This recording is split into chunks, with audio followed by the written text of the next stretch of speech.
సనాతన ధర్మ పరిరక్షణ కోసం ప్రాయశ్చిత్త దీక్ష చేపట్టిన పవన్ కళ్యాణ్ బుధవారం తిరుమల శ్రీ వెంకటేశ్వర స్వామివారి దర్శనం చేసుకుని దీక్షను విరమించారు. సుమారు 11 రోజుల పాటు సాగిన ఆయన దీక్షలో భాగంగా ఇటీవల చోటు చేసుకున్న కొన్ని పరిణామాల నేపథ్యంలో సనాతన ధర్మాన్ని రక్షించుకోవాల్సిన బాధ్యతను భుజాలనెత్తుకుని ప్రాయశ్చిత్త దీక్ష చేపట్టిన విషయం తెలిసిందే. అలిపిరి మెట్ల మార్గం ద్వారా తిరుమల చేరుకున్న పవన్ కళ్యాణ్ బుధవారం ఉదయం వీఐపీ బ్రేక్ దర్శన సమయంలో తన ఇద్దరు కూతుళ్లతో కలిసి మహాద్వారం ద్వారా ఆలయంలోనికి ప్రవేశించి స్వామివారిని దర్శించుకున్నారు.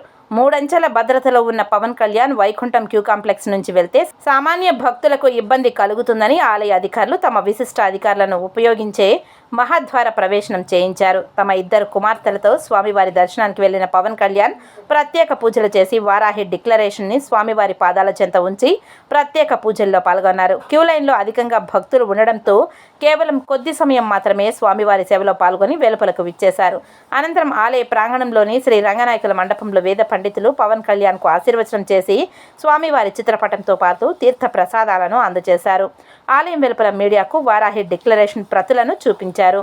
అనంతరం పవన్ కళ్యాణ్ నేరుగా తిరుమల తిరుపతి దేవస్థానం నిర్వహిస్తున్న మాతృశ్రీ తరిగొండ వెంగమాంబ నిత్యాన్నదాన కేంద్రాన్ని సందర్శించారు. అన్నదాన కేంద్రంలోనూ ఆలయ అధికారులు స్వాగతం పలికారు. భక్తులకు జరుగుతున్న అన్నదాన సరళిని పరిశీలించారు. అనంతరం సామాన్య భక్తులతో కలిసి అన్నప్రసాదం స్వీకరించారు.